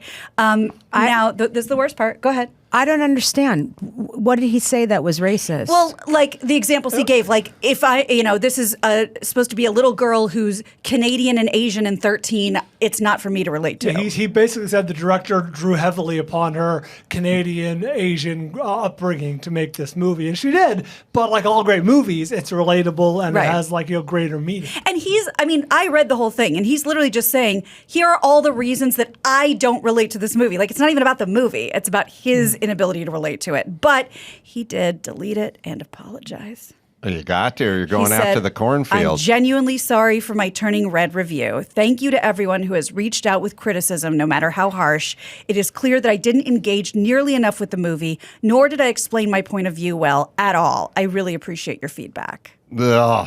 It's such a fucked up society. But that's we're what I'm living saying. To me, he did explain all that. He kept saying, "I'm not the guy for this movie. Here are all the reasons I don't relate It to doesn't have to be linear or track or be logical or follow any sense anymore. We're living in a era where Sharon Osbourne defends Pierce Morgan against a chick who's half black and half white, who's a bitch, and she gets shit canned. It doesn't. We don't have to track anymore. We're just there. Somebody complained, you're gone. That's where we're at. And now everything is fucked up because I don't know. As a guy who's been rejected from Sundance from a bunch of docs, one about a black man who overcame adversity, and the other one about a guy whose partners named Sundance in the Sundance Film Festival. It's no longer about the product anymore, and now we don't know. Like, this is a good product, but now you got to watch the Oscars and go, are they just there because it's about a black lesbian, or is they really there? Is that really the best picture? Is this really a bad review? Or are we now not allowed to give bad reviews if the subject is a female or Asian or something? Like, we're fucking ourselves up badly here. It really badly. Well, and that's the thing. Like Bryan said, it's unclear whether this is technically a good or bad review. But even if it's a bad review, it has to be deleted. And you're allowed to like or not. Here, I'm going to use your logic, which I agree with, which is if you're not a sushi fan, don't review a sushi restaurant. It doesn't make sense. And if this movie, I think, is a little grandstanding in his point, like this wasn't made for me. Right. That said, if you could not relate to it, could not understand it, wasn't made for you, Recuse yourself. Recuse yourself, exactly. Well, so you know yeah. what? There's other people that should be reviewing. I agree with I that. agree with you too. I don't think he should have even reviewed it. Yeah, Yeah, or, if you feel that strongly, genuinely, pass off. or by Like, the why way, keep saying? Yeah, this, it's a I don't cop-out. relate to this. No, I agree on that side Yeah. of it, which is, first off, if you're a movie reviewer, then review movie. The two shows I toggled back and forth with I think are on both on Netflix is I was watching the Andy Warhol doc, and then I would switch over to Schumacher, the F1 Ferrari star, and I'd just watch Andy Warhol, and then I watch that one. Now, I like cars, and I'm not as into Campbell soup cans, but I, as a guy who has nothing in common with Warhol, I can still enjoy it. That's your job as a reviewer. Of wherever this guy's from, Cinema whatever. blend. No, I mean he hails from Indiana. right. Every movie's not going to be Hoosiers. Right. You got to use your imagination I a thought little the bit. same thing. That was a little annoying. Like that was like, come on, do Yeah. your job. Well, so it's two different points. It's, kind of pull your head out. This isn't about you, but also why delete it, pretend it never happened, and then apologize for your off take. Right. But on the other hand, it's a very dangerous world when we go, this movie was made by a woman of color, and then, hey, white guy, you can't critique this movie. It's like we have Kamala Harris is a shit show. I can say she's a shit show without being a racist or misogynist. Sexist. She's They just bad. happen to be the She's same. happens to be bad at her job. Like, please, everyone, we're going down a scary fucking road here. Well, I'll do you one better. And this one doesn't have the apology at the end. At least 12,000 students at the City University of New York have signed a petition to cancel an opera about Emmett Till. And he's the victim. Yes. And the reason will astound Is it you. celebratory? The victim of a high-profile 1955 lynching in Mississippi because the woman who wrote it is white. Oh my God. John Jay College of Criminal Justice student Maya Bishop created the Change.org petition in an attempt to halt the continuation of Emmett Till, a new American opera. Cousin Maya. What? Oh, yeah, Cousin Maya, your girl. In the petition's description, she wrote about saying that the show is all about playwright Claire Cass's white guilt rather than the appalling killing of Till when he was 14 for allegedly flirting with a white woman. His murder remains one of the most notorious race hate killings in U.S. history and helped galvanize the era's... Tell this Jussie Smollett. That's thing right. popped That's up. right. But I think you'll appreciate this. The show features a black composer, a woman named Mary D. Watkins, and she said about this petition, it's an insult to her as a black woman and to the company members who are African American that they're doing this on their That is, behalf. to me, is insane. Yeah. I'm sorry. That's insane. Truly, it's very Twilight Zone-esque. Well, also, it's first Oh off, my God. it's the opposite of whatever Dr. Martin Luther King was talking Right. about. And if you want to tell these stories as a white person and a white woman, then that is the definition of evolved, you know. And it's this slippery slope of I've been screaming about this for 20 years. Stop assigning the race. As a woman of color, I feel like, or you know, it's subtle. It's now ubiquitous. If somebody's got to interview Jussie Smollett, we have to have a black woman go or a black guy or go get the. It's like, is this where you want to? This the road you want to go down as a society where this person can have an opinion on that or create art or interview this person of color. It's fucked up. It is essentially, you know, it's essentially the new form of racism, this new created, we'll have black dorms and black graduations and segregate everything and compartmentalize everything. And now there's actual, you know, thoughts. Like you got to go, hey, if you got a doc or whatever and you want to get into Tribeca, well, maybe we hand it off to this woman of color and then she brings it in so we could get into is that where you want to go? Because we're here and we keep going and it's all in the name of progress, which is the scariest part. Well, and the thing to your point, what I don't understand is don't people say like, it's really not an issue. Like I'm making up this example, but like say racism against Black people really won't become a universal issue until a white person or somebody, in the majority stands up for them. It's like, they say that about women, like men, help us, like be our ally. Like don't torture women on the street when they're walking alone. Don't freak people out. Help us be part of the solution. This woman wrote an opera about Emmett Till. She's essentially helping raise this awareness. Yeah, well, it basically, to me, the hand has been revealed, which is if your goal, the stated goal is we have to end racism and oppression or whatever. Once it starts getting into this territory, you're now into the sort of PETA category, which is I was with you on the testing shampoo on cat eyeballs. Now you're calling everyone who steps on a roach Hitler. Now you're nuts. Yeah. Now you're going into the dingbat Well, file. tell Jessica about the racist boulder. Is it university? I can't remember what university. I'll Let's figure say Colorado it out. Boulder. Yeah, it was. It was not Illinois. I'm trying to. Wisconsin. Wisconsin. Yeah. The race Boulder was deemed racist, so they moved it. They just moved it to another area. It was a racist. It was a newspaper story from like 1923 that called it the Rock a racist name, and then somehow, I mean, the whole point is the good news is we apparently we're running low on real racism. Oh, I see the because picture. we have to manufacture Wasn't it now. it like You the can see guy it, who right? wrote Yeah. the guy who wrote the paper ended up having like not 2022 views on everything? He think gave that- the Boulder a racist Oh, name. maybe okay, I and don't remember that. But that was well, we sailed through the 70s, 80s, 90s with the Boulder not oppressing anyone, and then in Changed the name of the Boulder. 2021 we had to make a move. Okay. You know what I mean? Well, if you're going or if you went to Miami Beach for spring break, joke's on you because they got a curfew starting at midnight Thursday. That is, as you hear this, after 2 shootings and injuries to police officers over the weekend shattered what had been a relatively calm spring break. And they may start to do more restrictions. The mayor and city manager said they'd asked the city commissioner to extend the curfew. Curfews can only go for 72 hours. So this is basically going to go from Thursday to Sunday, and then they'll ask to re-up it. So maybe control yourselves Spring break at South Beach. Spring break's getting a little rowdy. Apparently, Yeah. People cutting loose. yeah. Yeah, lots of shootings and shit going on. And now you better be in the house by 6 p.m. Well, first off, what house? Like, I feel like most people are down there. Back in the motel. They're from they're from, Pennsylvania, Right. and they're coming down there to party, but they got to be back in Party in your room. back in the room. Yep.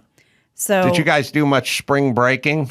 I did. Oh my You did? God. I went to University of Maryland. I went away every year for spring break. I was just in Delray, Florida this weekend, and it was insane. Really? The spring breakers. They were out of their minds drunk, wasted in the streets. Really? Yeah. It was And insane. what was your spring break back in the day? Oh, we went to like the Bahamas, Cancun, Nice. Wow. those places. Yeah. Nice. I was in a sorority. I had so much fun. Wow. I mean, we were like the ones that got high all day and didn't show up to any events, but times. I had a blast. Yeah. Yeah. What's so sorority? much fun. Delta Phi Epsilon. Is that a East Coast? It's a national sorority, but I went to Maryland where like St. Elmo's Fire was filmed. Like that whole that Oh, horseshoe so was amazing. I jealous. know. There were a ton of fraternities and sororities. It was fun. Where'd you go to college? Nowhere. Oh, well, look at you now, though. But I watched this shit out of St. Elmo's Fire. Yeah, it was fun. And I would see all the buildings with the ivy and the Yeah. brick Yeah, that's what facades I and was in. I lived in a house for 4 years. the It was fun. leaves changing, the seasons Yeah. and everything. I grew up in North Hollywood. It's like, Pavement. you want to go to the 7-Eleven or the Circle K? Yeah.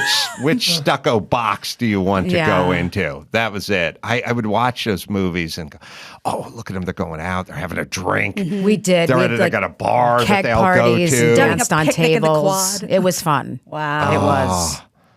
That was Yeah. the best time in my life, is college. I If loved it. it resembled anything close to St. Elmo's It Fire. did. And I just did gigs in Florida, and they all came to my shows. Nice. Like a Really? bunch of them. They surprised me. 9 of them. Wow. They were all like, Jessica. I looked over, and 9 of my sorority sisters were there. God. It was fun. Oh, Yeah. jealous. I know. We would go. we had Palm Springs. So That's fun. You can't get wherever we went. You had to get there in a car that Right. wasn't that good. And there's a range issue. There's no plane tickets No. or cruises or anything. But Tijuana close second. yeah, we'd go to Palm Springs, but we didn't have credit cards or hotel rooms or Right. something. We would just show up and kind of. There's a picture, Chris, of me. I don't know if it's from one of our books or something, but there's a picture of me sleeping on a lounge chair, which is basically just show up and go like, who's staying where?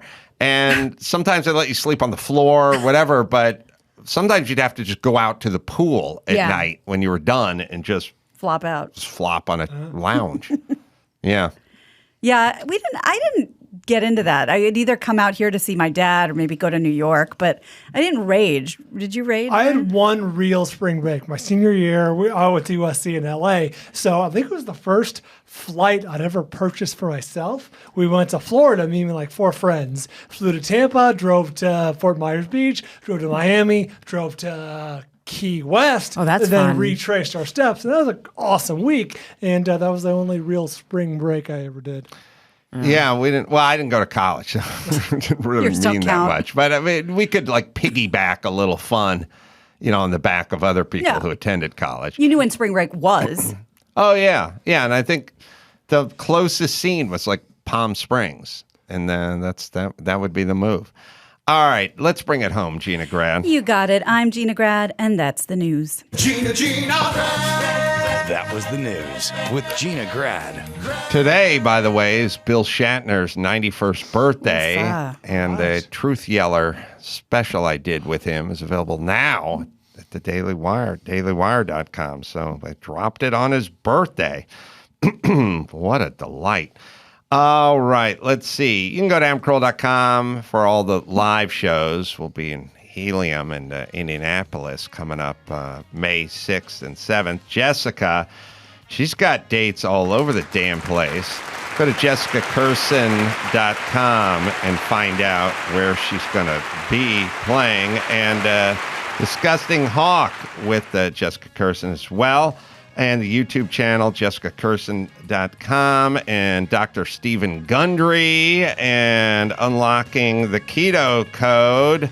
Good to see you, Jessica. Thanks for Good coming to see in. you too. Thank you so much for having me. My pleasure. Until next time, I'm Kroll for Jessica Kirson and Dr. Stephen Gundry and Gina Grad and Bull Bryan. Say it. Mahalo. Well, first off, you don't travel with Mike August, because I travel with a man by the name of Mike August, who, by the way, is a coaster splitter. He came in and brought Bill Maher water yesterday and split 2 coasters with water. He had one on the right and one on the left. He's a coaster splitter. Never seen that in my life. And that should be a new term for That's all aggressive. who don't Yeah. follow the rules. Yeah.